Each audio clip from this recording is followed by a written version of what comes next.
On March 27, 2022, Academy Award history was made when the movie Coda was announced as the first film with a predominantly deaf cast to win the Oscar for Best Picture.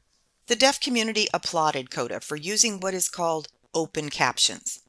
Closed captions, or what some people call subtitles, allow viewers the option of reading what is being said while they are watching a film or other video content.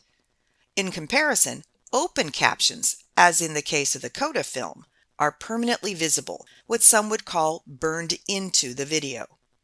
The National Institutes of Health estimates that over 5% of adults over 18 have some sort of hearing impairment. This equates to more than 37 million people, about the size of the state of California's population, and that's just in the United States. For this population, captioning video content is a must. In fact, both the Federal Communications Commission and the American with Disabilities Act have captioning requirements for television programming at the 99% accuracy level. As a professor in California who teaches online classes, I paid attention when the California Education Code started requiring that all videos used in online classes be captioned. Publicly funded colleges and universities fall under Sections 504 and 508 of the Rehabilitation Act, along with U.S. federal offices, all their digital or physical services and communications, and organizations that receive federal funding. But captions benefit many others beyond the deaf and hard of hearing. I recently got my hearing tested and was given a clean bill of auditory health. I can hear just fine. However, I find that I catch more nuances when I turn the captions on.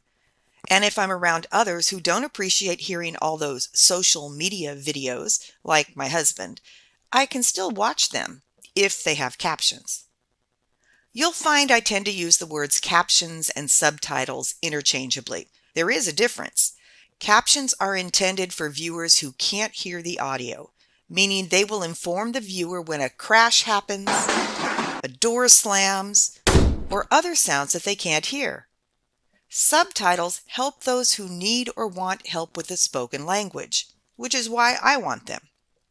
Amberscript, a captioning service, identifies 8 reasons that captions are important. And while we can argue that this company has a vested interest in more videos being captioned, many of the reasons they offer make a lot of sense. While I'll talk about these in a different order, in my humble opinion, the most important is the first one they list.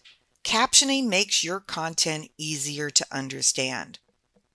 Assuming the captions are accurate, viewers can recognize specific terms and proper names the first time around.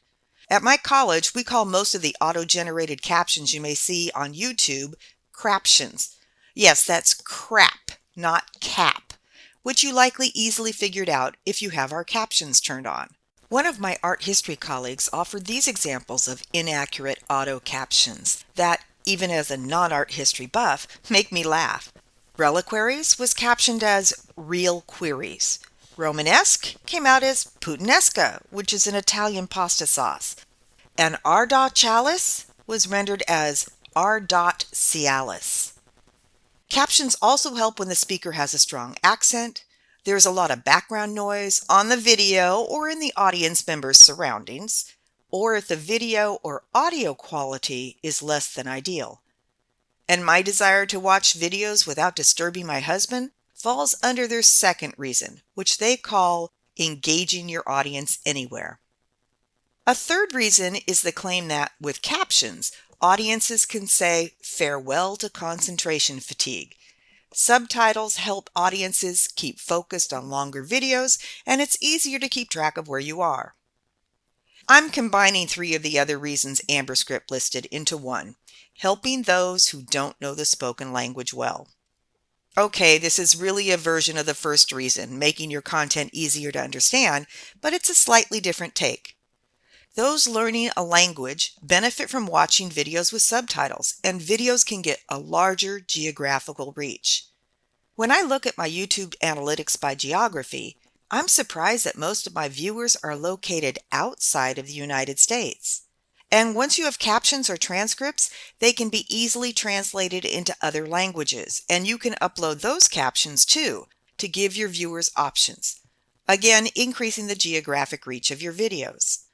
For those who are really looking to extend their social media presence, having captions and transcripts can be repurposed into a blog, an article, a book, or more.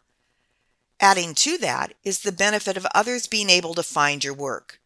When you do an internet search, SEOs, or search engine optimization, performs their searches on text, meaning they can search on your captions, improving the likelihood that your video will show up as a possible source. I'll add two reasons to the list. The first was mentioned earlier. It's the law, at least for federal offices and organizations that receive federal funding. And the second is my opinion. It's just the right thing to do. I believe that everyone should be able to access content on the internet, and captioning brings us closer to this ideal. So now you're probably wondering how to caption your YouTube videos.